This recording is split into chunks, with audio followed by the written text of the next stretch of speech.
Ce 27e jour de croisade de prière et de jeûne, la période dirigée par le frère Théodore s'ouvre sur un moment d'action de grâce générale, matérialisé par des acclamations à la gloire du Seigneur Jésus, suivi des actions de grâce personnelles.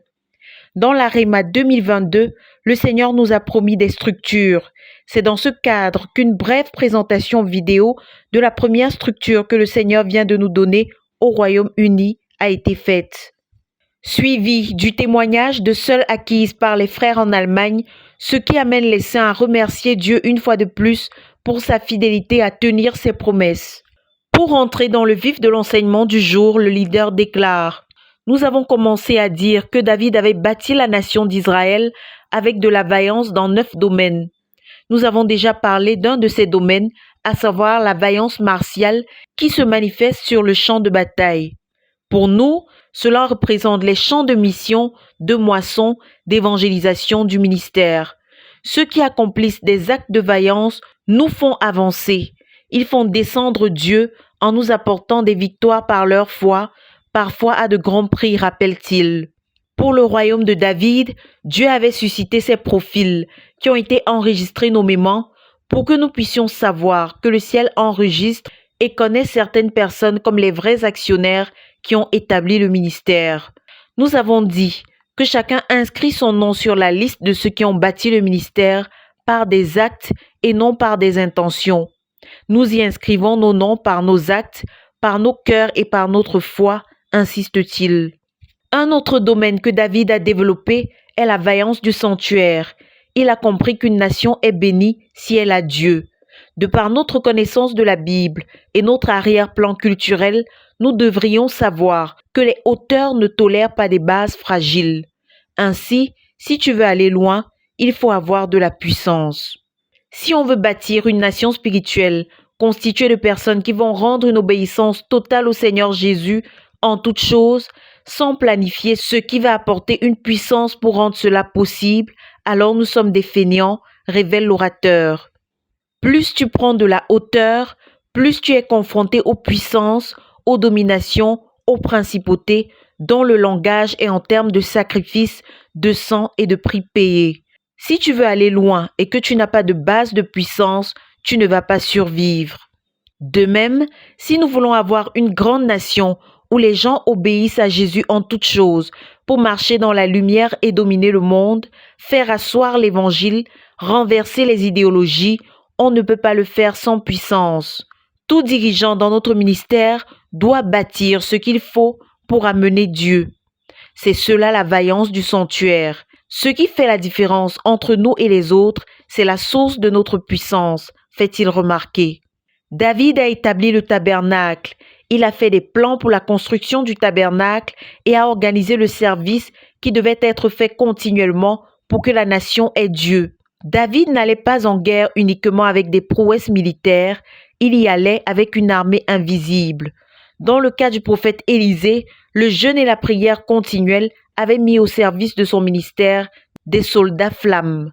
Si nous voulons combattre juste avec nos talents, nos échanges sociaux, ça ne va pas marcher. Un royaume spirituel est bâti avec la puissance spirituelle. Et cette puissance spirituelle, c'est la présence, la puissance et la gloire de Dieu au milieu d'un peuple. Quand Pierre avait coupé l'oreille du serviteur du souverain sacrificateur, le Seigneur Jésus lui avait demandé: « Penses-tu que je ne puisse pas demander à Dieu de m'envoyer 12 légions d'anges, soit 72 000 anges ?» C'était une révélation du fait que Pierre était aveugle pour ne pas voir qu'il voulait mener avec une simple épée une bataille que le Seigneur des armées célestes considérait à la hauteur de 72 000 anges. Dans le livre d'Apocalypse, on voit ce que la prière et la louange de l'Église font dans l'invisible. Et ce qu'on voit dans le visible, c'est une activité intense des anges massivement envoyés pour exécuter la volonté de Dieu sur terre, révèle-t-il. Dans le sanctuaire tel qu'il nous est présenté, il y avait l'autel en bronze pour les sacrifices dans le parvis extérieur. Dans la cour intérieure, il y avait la table du pain de proposition, l'autel d'or pour brûler l'encens et le chandelier d'or avec ses 7 branches.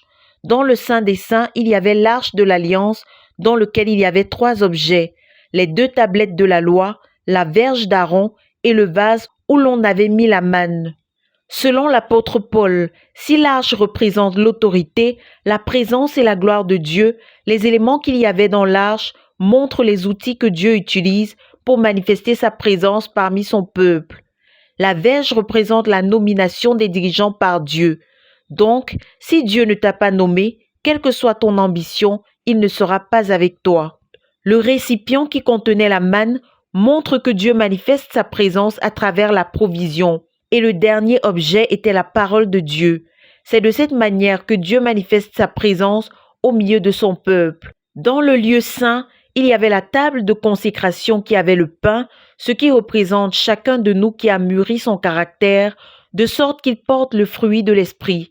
Il s'agit des enfants de Dieu, prêts pour servir Dieu. Le chandelier représente la lumière de Dieu qu'il donne à travers 7 prismes, de sorte que si tu ne veux pas travailler avec les autres, à qui Dieu va donner une autre perspective, ton chandelier n'aura qu'une seule perspective et ce sera une hérésie. Le chandelier, c'est la sagesse. Il y avait aussi l'encens de la louange qui étaient les parfums de Dieu. Il s'agit d'une vie agréable à Dieu. Ainsi, le lieu saint avait la louange, la révélation et la consécration, rappelle-t-il. Et sur le grand parvis, il y avait l'autel en bronze pour recueillir les sacrifices. Ceci représente la qualité du don à Dieu. L'on ouvre la voie de communion avec Dieu à travers le sacrifice. Jésus a été notre sacrifice de propitiation, ce qui avait ouvert la voie. Mais Dieu avait enseigné à Abraham que pour passer à un autre seuil de sa relation avec Dieu, il fallait du sacrifice. La clarté dans les choses de Dieu ne vient pas à ceux qui ont du mal à donner à Dieu, souligne-t-il. Abraham avait persévéré dans le don en dépit des obstacles et des oppressions, et ses offrandes avaient ouvert la voie pour 400 ans. C'étaient les obstacles qui allaient venir sur le chemin des promesses de Dieu. Pour avoir davantage de révélation, il faut grandir dans la relation. Si tu veux davantage de clarté, il te faut entrer dans un nouveau seuil de relation avec Dieu. Les sacrifices offerts dans le parvis extérieur étaient en vue de recueillir le sang qui ouvre la route de la communion avec Dieu. Dans le parvis extérieur, il y avait l'autel et la cuve qui représentent la sanctification, car on n'offre pas à Dieu sans tout l'enseignement du tabernacle représente comment amener Dieu de façon permanente en Israël. Et dans notre cas, comment développer la vaillance du sanctuaire pour produire les chefs de Dieu et du sanctuaire, conclut-il. De Koumé pour la RTVC, Cynthia Siaka.